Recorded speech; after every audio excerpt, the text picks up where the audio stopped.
अस्सलाम वालेकुम dear students, मैं रफाकत आपको वेलकम कहता हूँ।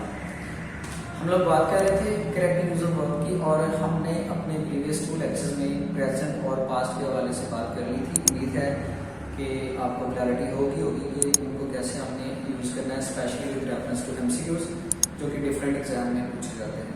आज हम बात कर रहे हैं फ्यूचर टेंसेस की। फ्यूचर टेंसेस को हमने ये जो एमसीक्यूज टाइप क्वेश्चन होते हैं हमारे वेरियस एग्जाम्स के, इनमें कैसे यूज करना है। तो यहाँ पर हम फ्यूचर की बात करने जा रहे हैं। फ्यूचर में ये 2 टेंसेस मैंने कंपैरिजन में लिखे हैं, एक इंडेफिनिट है और एक है परफेक्ट। इन दोनों में थोड़ा माइनर सा डिफरेंस होता है जो कि हमेशा स्टूडेंट्स को कंफ्यूज करता है, इसलिए इन दोनों को मैंने रिलेट करके लिखा है। इसको प्लीज चेक कीजिएगा। सबसे पहले इंडेफिनिट की बात करते हैं। फ्यूचर इंडेफिनिट का बोलता है जब टेंस के अंदर नेक्स्ट, कमिंग या फॉलोइंग लिखा हो।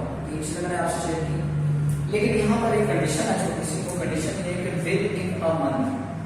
उस सेंटेंस के अंदर कुछ ऐसा एडवर्ब ऑफ टाइम जरूर दिया गया हो कि जिससे ये पता चलता है कि ये एक्शन जो है 1 मंथ के अंदर अंदर कंप्लीट होना है, तो उसको हम फ्यूचर इंडेफिनिट में सिलेक्ट करेंगे। एग्जांपल देखिएगा,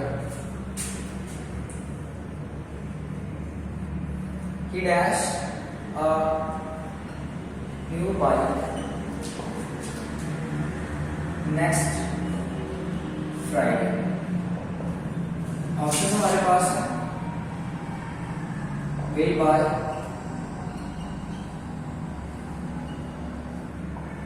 will have bought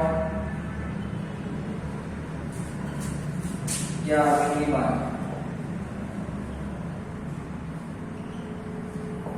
अब यहाँ पर फ्यूचर इंडेफिनिट के हवाले से हम बात करें। फ्यूचर इंडेफिनिट बेसिकली क्या होता है, जिसमें हम विल या शैल के बाद वर्ब की फर्स्ट फॉर्म का इंतखाब करते हैं, तो वो फ्यूचर इंडेफिनिट होता है।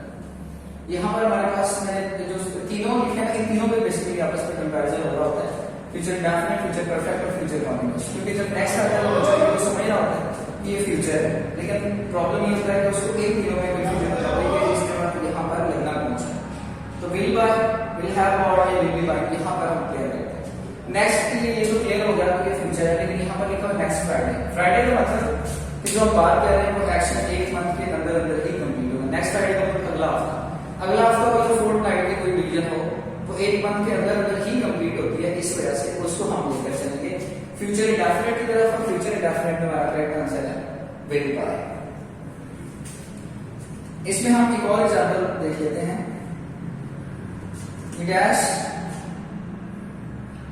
his book next week। Option हमारे पास है सेम, विल राइट,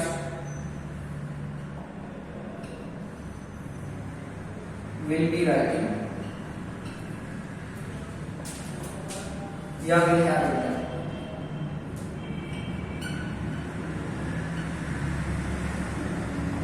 अब यहाँ पर भी एग्जैक्टली नेक्स्ट का मतलब है फ्यूचर और वीक का मतलब अपन और करना है। वीक का मतलब वही से मंथ के अंदर अंदर आया, फ्यूचर इंडेफिनिट है, इसके लिए भी हम she will write his book next week select करेंगे। अब हम आ जाते हैं फ्यूचर परफेक्ट की तरफ कि इसके और इसके कंपैरिजन में क्या फर्क है। यहाँ पे जैसे मैंने बताया वो सेम है, नेक्स्ट, कमिंग, फॉलोइंग सेम है। ये सिर्फ बाय, फ्यूचर के साथ बाय आता है तो ये खास आइडेंटिफिकेशन है फ्यूचर परफेक्ट की। और यहाँ पर कंडीशन ये है कि more than a month, 1 month से आगे चला जाता है, तो ये फ्यूचर परफेक्ट। एग्जांपल जरा देखिएगा, she dashed a new house next year। Option है will buy, सेम ऑप्शन लेकर चलेंगे,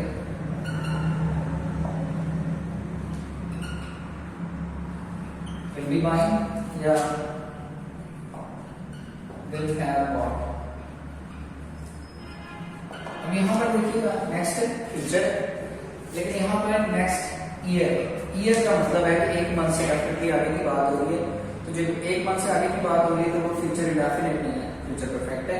फ्यूचर परफेक्ट का मतलब क्या है, यहाँ पर हम इसका फार्मूला बदल कर देते हैं कि फ्यूचर परफेक्ट के लिए एरिया शैल, उसके बाद हैव और उसके बाद की थर्ड फॉर्म, इसको हम सिलेक्ट करते हैं। तो जो फ्यूचर इंडेफिनिट की हम बात कर रहे हैं तो हमारे पास करेक्ट आंसर है will have bought।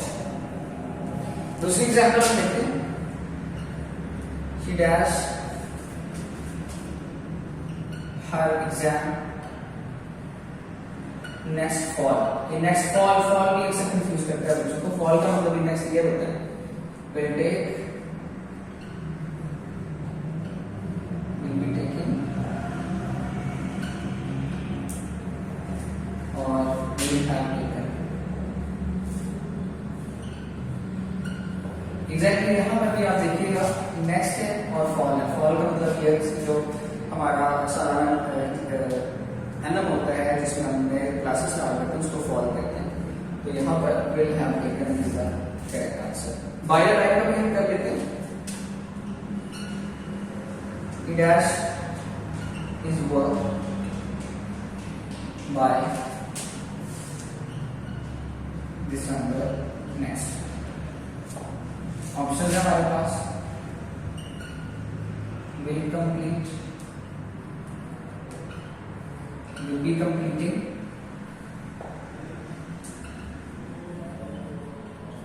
या will have completed।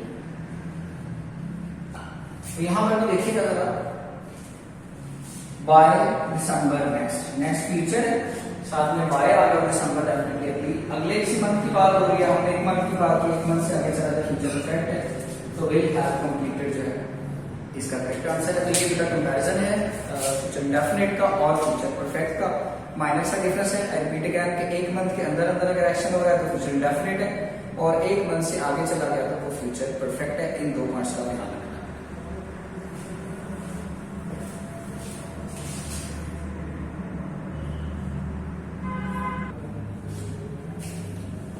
जी अब हम फ्यूचर कॉन्टिन्यूस की बात करेंगे। फ्यूचर कॉन्टिन्यूस का आपने कैसे यूज करना है। फ्यूचर कॉन्टिन्यूस यूज होता है जब सेंटेंस का स्पेसिफिक टाइम आ जाए, जैसे at that time, in the morning या इवनिंग वगैरह। फ्यूचर कॉन्टिन्यूस में हम क्या सेलेक्ट करते हैं, विल और शैल, बी और उसके बाद fourth. Students dash there English class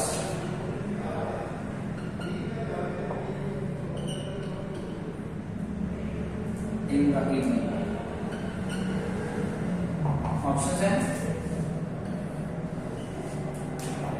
will take, will be taking, या will have taken।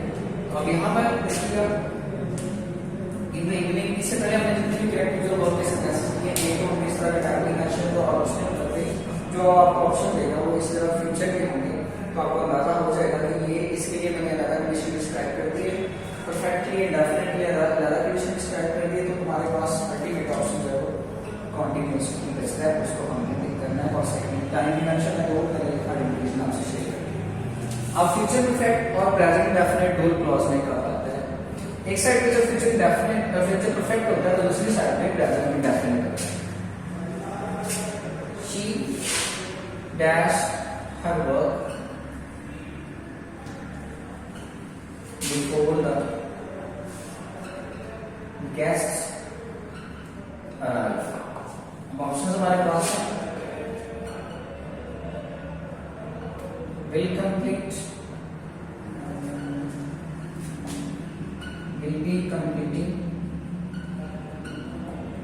या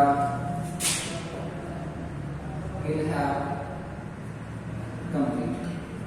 अब यहाँ पर देखिएगा जरा कि सेंटेंस के अंदर यहाँ पर फर्स्ट आपने क्या है ये नहीं पता, लेकिन सेकंड आपने गैस करना है फ्यूचर इंडेफिनिट।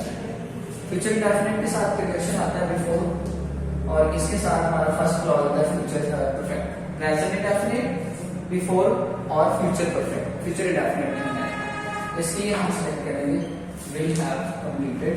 तो ये हमारा आंसर। आई रिपीट, इसको मैं रिपीट कर देता हूँ कि एक साइड पे क्लॉज होगा, ये वो प्लान इधर भी दे सकते हैं, यानी फ्यूचर इंडेफिनिट इधर कंप्लीट हो सकता है, उधर प्रेजेंट इंडेफिनिट प्लान दे सकते हैं। हमने ये याद रखना है कि बिफोर कंजंक्शन के साथ एक साइड पे प्रेजेंट इंडेफिनिट आता है और दूसरी साइड पे फ्यूचर परफेक्ट आता है। हमने इस पॉइंट को याद रखना है। तो ये चीजें थी फ्यूचर के हवाले से। और इस तरह आपका जो करेक्ट यूज ऑफ वर्ब है तकरीबन वो कंप्लीट है। एक लेस्ट वाला जो है उसको हम देख लेते हैं, यूज ऑफ लेस्ट। लेस के साथ हमेशा शुड और फर्स्ट फॉर्म आती है। Example, work hard लेस्ट you dash. Option हमारे पास है विल फेल, वुड फेल या वुड हैव फेल्ड या शुड फेल। आपने जब देखा कि सेंटेंस के अंदर लेस्ट है तो हार्ड एंड फास्ट रूल है, आपने शुड और फर्स्ट फॉर्म को सिलेक्ट करना है। शुड के बाद हमेशा फर्स्ट फॉर्म ही आती है, इसको आपने टिक कर देना है। तो ये लेस्ट के वाले से कुछ चीजें आपको क्लियर हो गई। इसके अलावा कुछ और इम्पोर्टेंट चीजें मुझे आपसे शेयर कर देता हूं कि इन के बाद हमेशा फर्स्ट फॉर्म आती है। Should, would, must, can, could, may, might, to. इनके बाद जहां मर्जी ब्लैंक दी गई हो वो आपकी फर्स्ट फॉर्म आएगी। मॉडल वर्ब के बाद और टू के बाद हमेशा हमेशा के लिए फर्स्ट फॉर्म आती है, जहां मर्जी आप यूज करें। Rule number 2, has, have, had, be for passive form. इनके बाद हमेशा वर्ब की थर्ड फॉर्म आती है, जहां मर्जी ब्लैंक हो कोई भी सेंटेंस हो।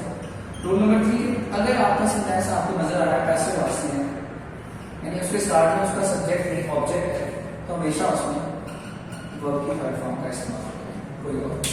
तो ये इंपॉर्टेंट पॉइंट्स मैंने आपसे शेयर कर दिए, ये आपकी इंशाल्लाह हेल्प करेंगे। इसके जो नोट्स हैं करेक्ट यूज ऑफ वर्ब के वो डेवलप है, आपको सॉफ्ट कॉपी मिल जाएगी। मैं लिंक में उसका जो है ना वो इसके डिस्क्रिप्शन में देखिए शेयर कर दूंगा, वहां से आप डाउनलोड कर लीजिएगा। और उस पर एक्सरसाइजेस भी बनी हुई हैं, उस पर सारे एग्जाम्पल्स भी हैं, उसको आप प्रिपेयर कर लीजिएगा या प्रिंट ले लीजिएगा, अपने पास सेव कर लीजिएगा, तो वो आपकी हेल्प करेगा इंशाल्लाह। Thank you so very much.